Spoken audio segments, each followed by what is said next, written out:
Welcome back to the deep dive.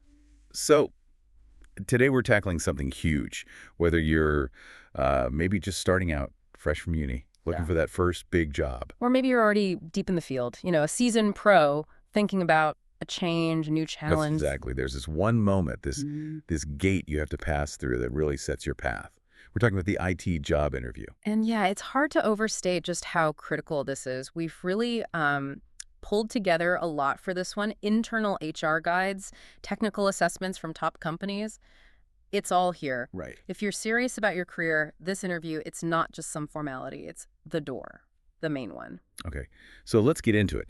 Our mission here, for you listening, isn't just to rehash the same old advice you see everywhere online. No, definitely not. We want to give you a real shortcut, the strategic thinking you need. We're going deeper than just, dress smart. We'll break down those classic questions, look at the thinking behind them, both technical and behavioral. The goal is to arm you, basically. Give you the framework so you can walk in feeling prepared, feeling confident. We want to shift your whole mindset from kind of hoping it goes well Right. to knowing you have a plan, a strategy, making sure every answer you give makes a clear case for why you are the person they need. Exactly.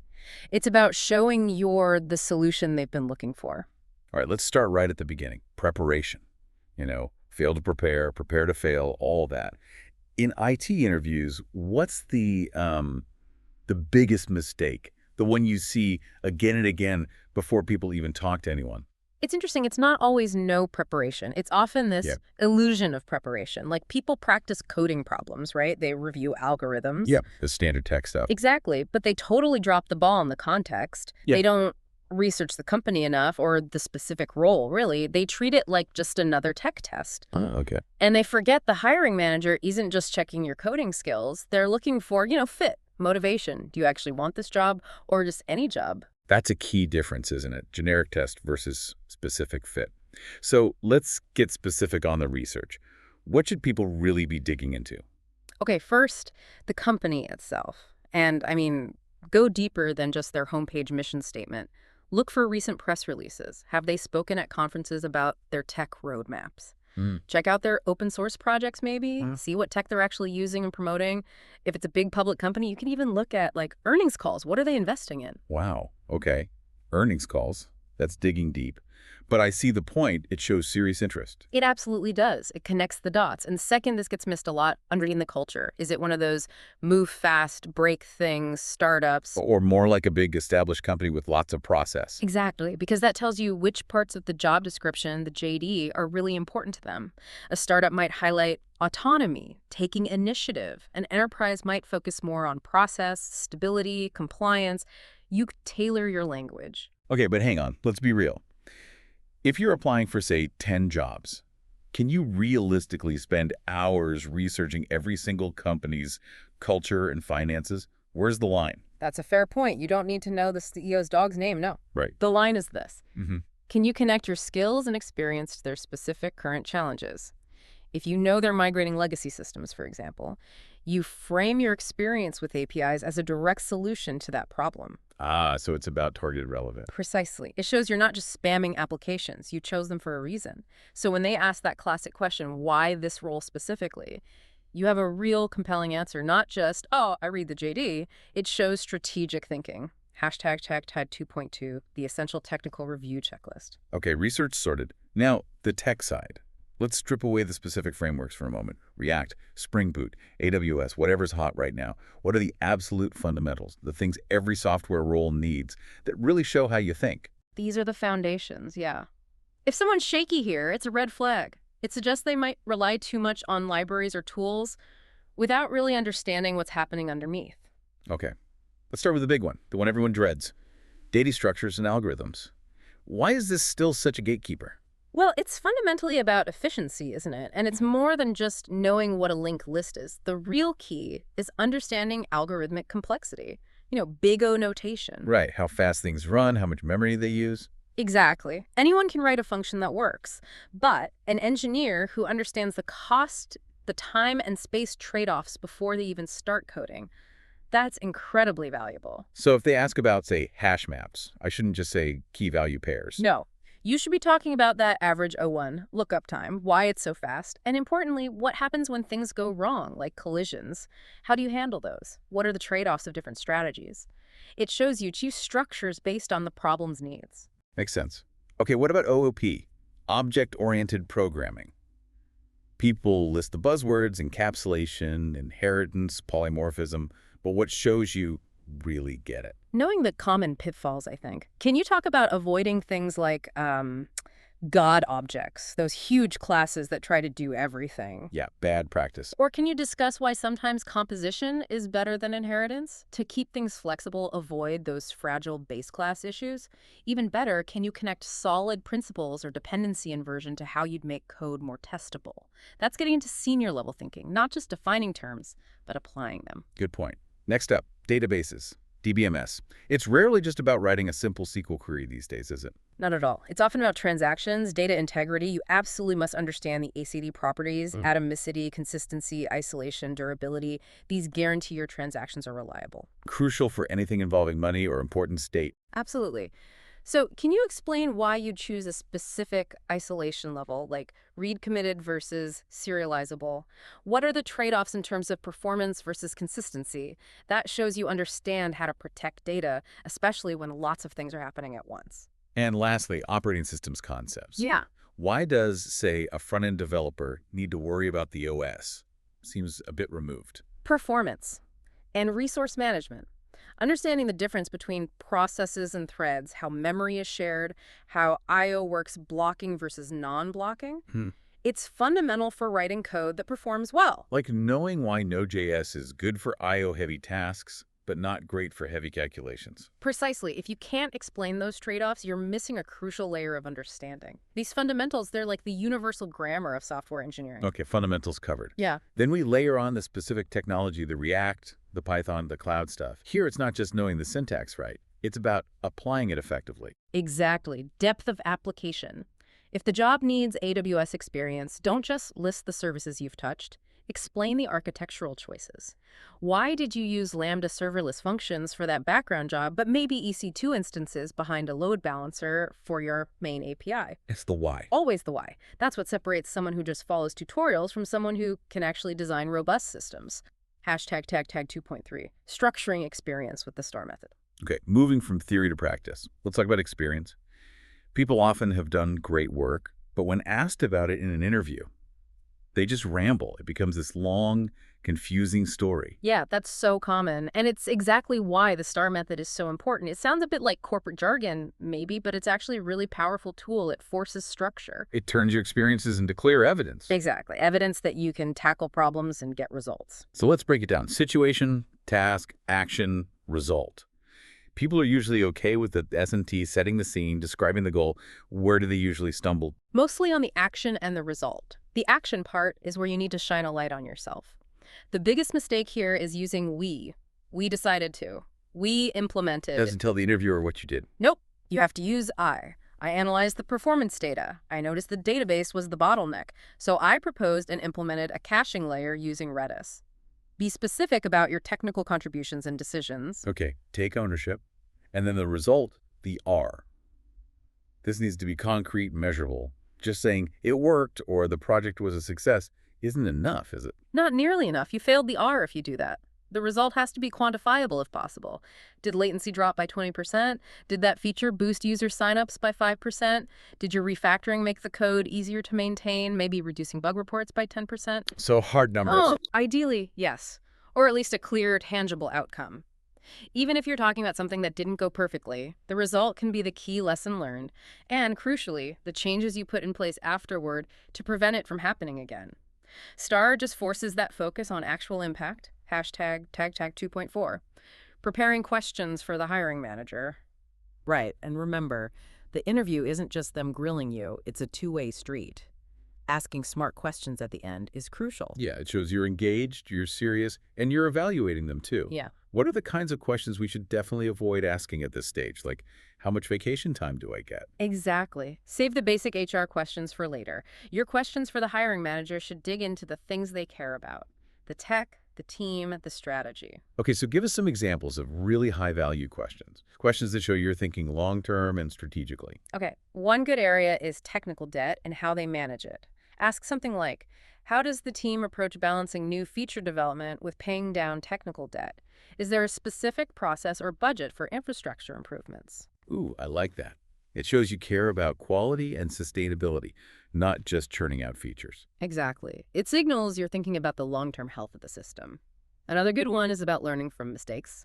Maybe ask, could you share an example of how the team handled a significant production issue recently? What did the postmortem process look like, and how is that learning shared? That's bold, but yeah, a good sign of a healthy culture if they answer it openly. Shows they're not afraid to talk about failures and prioritize improvement. Right. A mature team will welcome that. And finally, link back to your research. Ask about the future. Something like, looking ahead 12 months, based on the product roadmap, what do you anticipate being the team's biggest technical challenge if I were successful in this role? That connects your potential success directly to their future goals. Very smart. Shows you're already thinking like part of the team. Okay, we've done the prep. We've got our questions ready. Now we're in the hot seat. Let's tackle those classic interview questions, the ones that can really make or break it.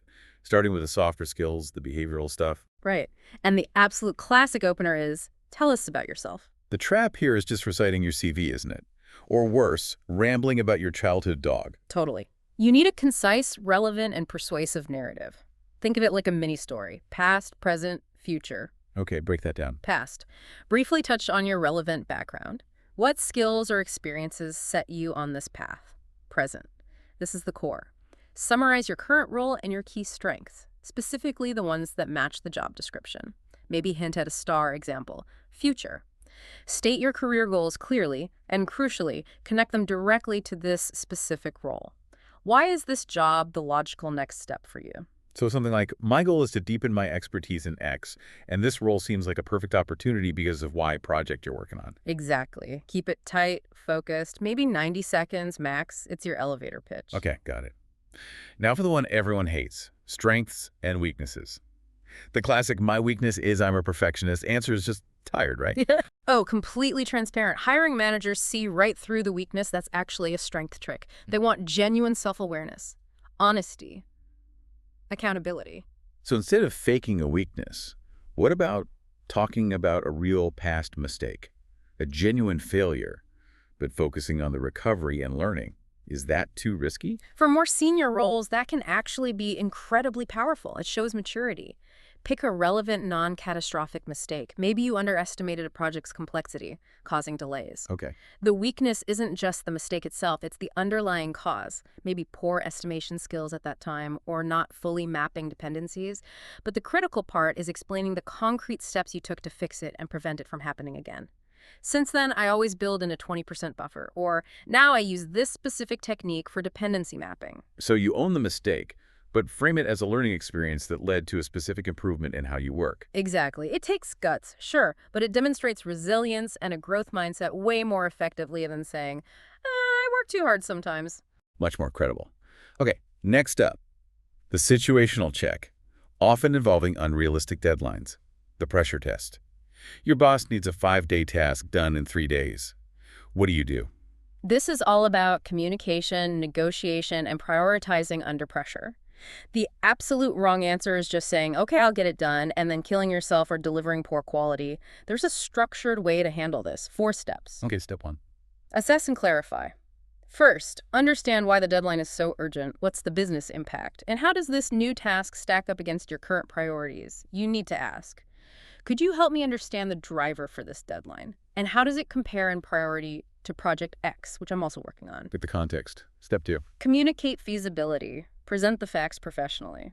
Based on my assessment, this task involves A, B, and C, which realistically takes about 5 days.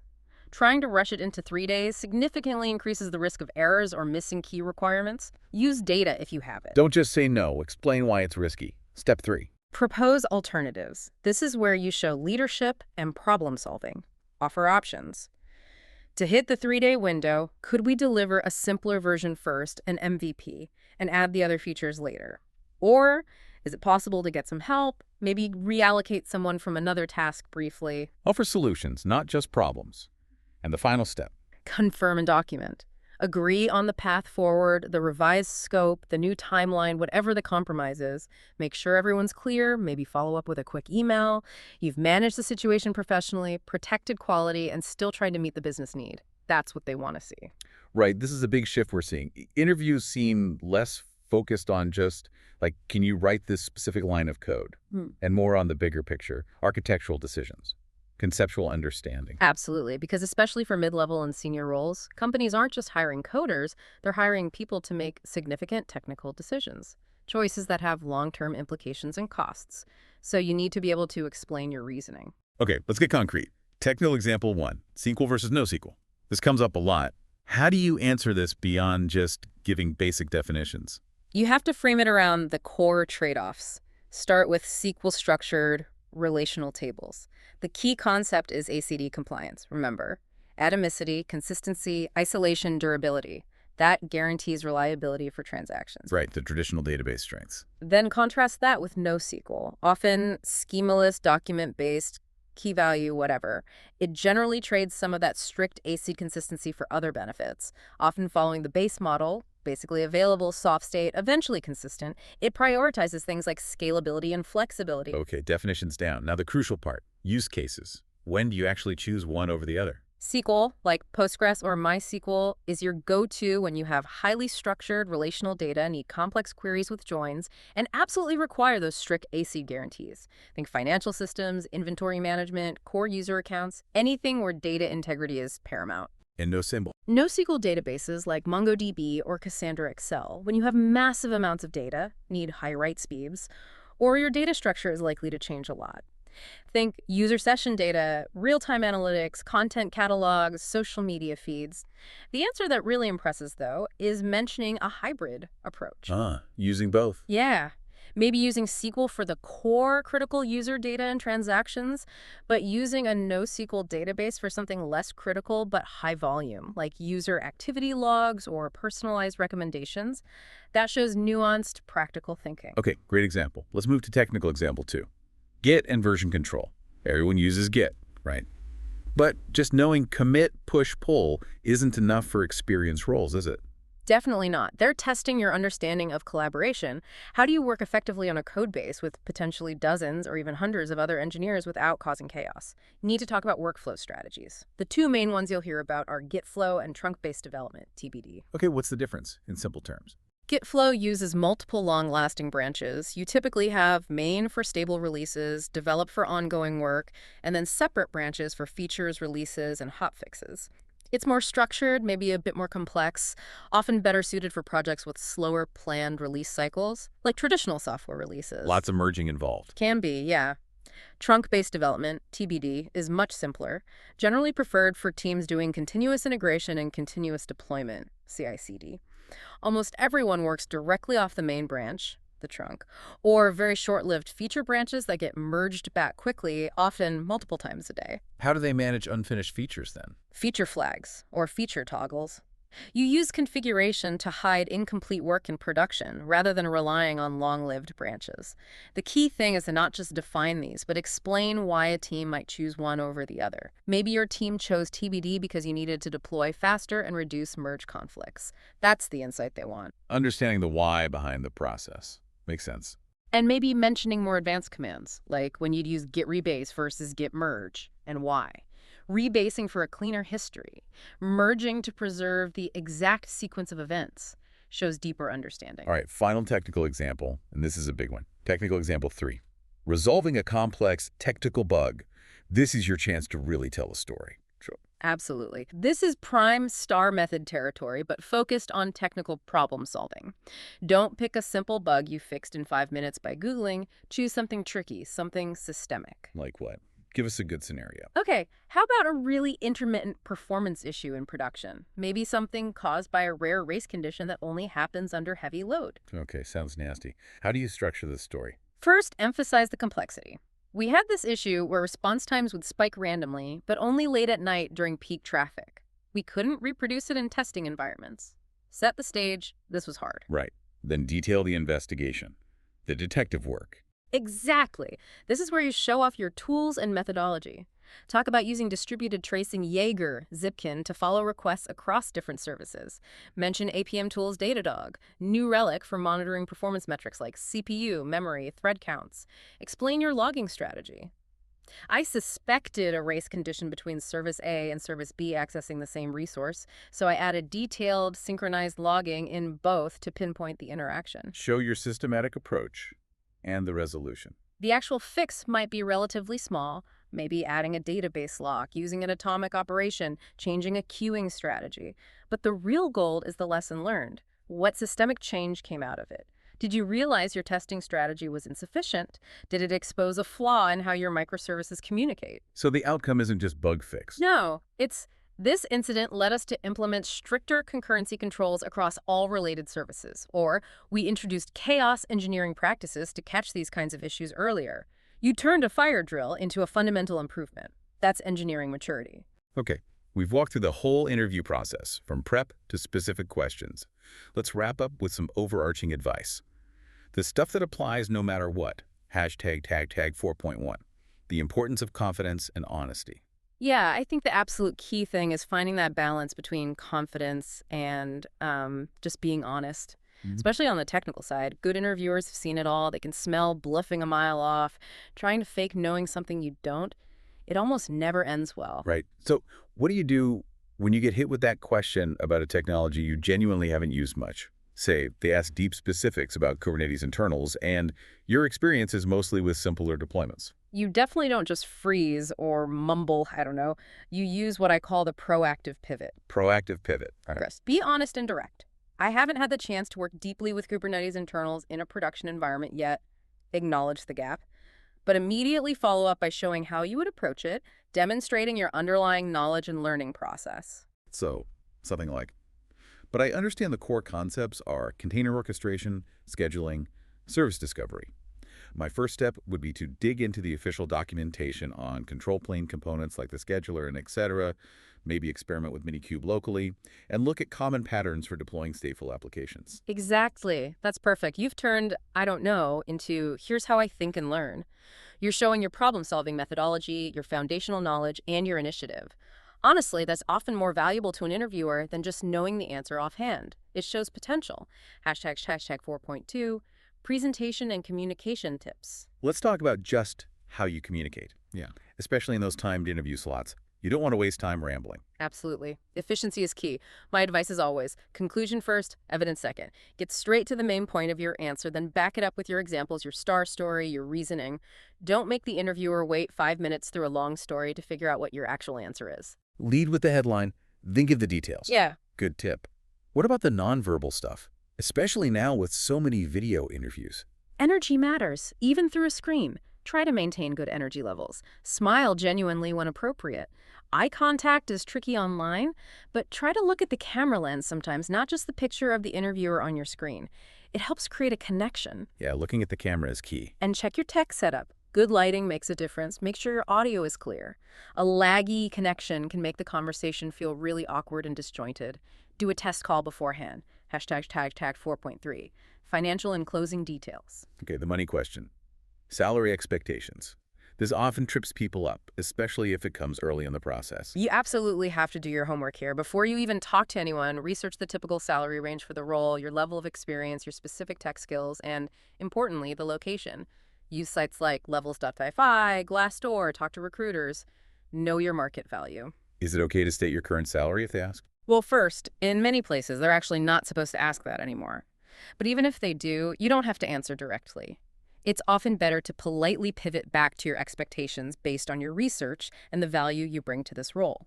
Don't anchor the negotiation to your past salary if you think you're worth more now. So focus on the future value, not the past number. Exactly. And be prepared to negotiate professionally. It's expected.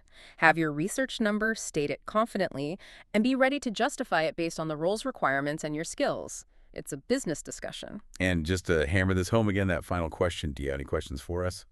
Always use it. Always. It's your last chance to show your interest, your diligence, and to gather key information for your own decision. Have those thoughtful questions prepared. Hashtag tag 4.4, summary of interview success factors. So, If we boil everything down, all the research, all the advice, what does success in an IT interview really come down to? I think it's four main things, all connected. Okay, let's recap them. 1. Strategic preparation. Know the company, the role, the challenges. Connect your skills directly to their needs. Don't just prep generic tech questions. Yeah, right. Evidence-based answers. Use that STAR method. Turn your experiences into compelling proof of your abilities and impact. Quantify results whenever you can. 3. Architectural thinking. Show the why behind your technical choices. Focus on trade-offs, principles, and long-term thinking, not just syntax or definitions. Demonstrate you understand the bigger picture. And finally, 4. Confident honesty. Be upfront about what you know and don't know. Show confidence in your abilities, but pivot unknowns into demonstrations of your learning process and problem-solving skills. Maintain that positive, proactive attitude. Fantastic summary. Thank you. This has been incredibly insightful. Hopefully, listening to this deep dive has really shifted the interview from something scary and random into a structured challenge you can actually prepare for and execute well. You've got the tools now. Absolutely. Best of luck to everyone out there interviewing. Remember, it's not just about getting an offer. It's about finding the right offer, the role where you can genuinely make a difference and keep learning. That's a great closing thought. And that wraps up our deep dive for today. We spent a lot of time talking about how to present what you know now. But thinking bigger picture, maybe the real test in any interview isn't just your current skill set, which changes all the time, right? Maybe it's really about your ability to learn and adapt. So here's something to think about. How could you change your own learning habits starting today to make that adaptability a permanent, visible part of who you are as a technologist, no matter what the next hot framework is? Chew on that until next time.